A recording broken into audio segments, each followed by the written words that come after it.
Simon Pegg criticizes Zack Snyder's Dawn of the Dead remake for disrespecting the original. Pegg's Hollywood career includes franchises like Mission, Impossible and Star Trek. Snyder returned to the zombie genre with Army of the Dead on Netflix.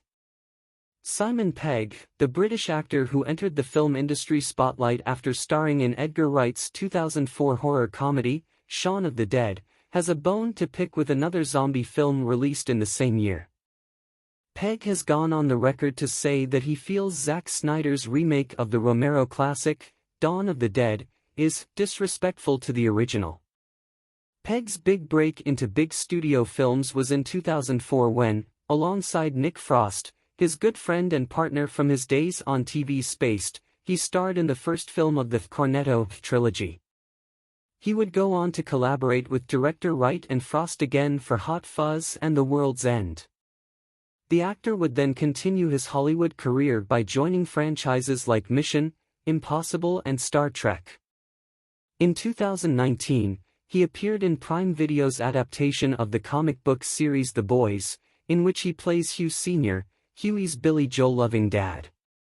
While promoting The Boys Season 4 in an interview with The Hollywood Reporter, Pegg notes that if Universal wanted to remake Shaun of the Dead, he and Wright would be incensed. The actor then compares this possibility of a remake with Zack Snyder's highly praised directorial debut, and how the movie really annoys him in one specific way. "I always got annoyed at Zack Snyder's Dawn of the Dead remake. It's a great movie. It's really exciting. But I hated the fact they called it Dawn of the Dead, because that was George's film.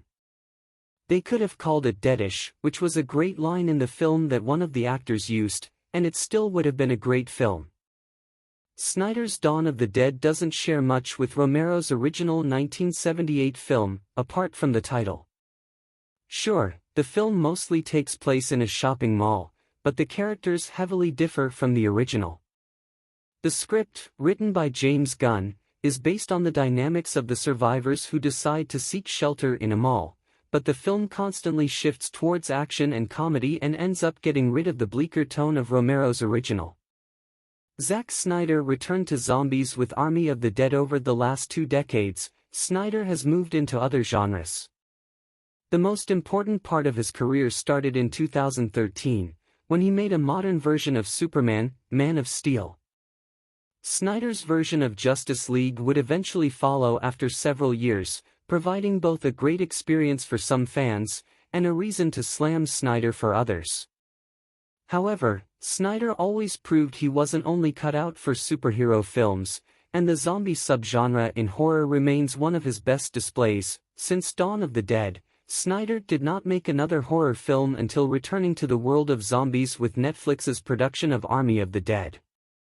Conceived by Snyder in 2007, the film would spend almost a decade in development hell because the director's vision required the kind of budget that is not easy to come by.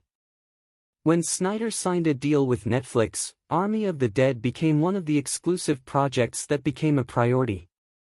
The result was a zombie heist epic of 148 minutes, and the reception was good enough for Netflix to think of a franchise. The spin-off prequel comedy Army of Thieves was based on Snyder's story, but people mostly forgot about it despite its good reception by critics. Planet of the Dead is set to be the next project in the franchise, but details on the sequel have been mostly on hold while Snyder worked on his other big franchise with the streamer, Rebel Moon. With his Snyder cuts of his 2 sci-fi movies due for release soon, and an animated series, Twilight of the Gods, also coming soon, perhaps his latest zombie movie could be next on the cards.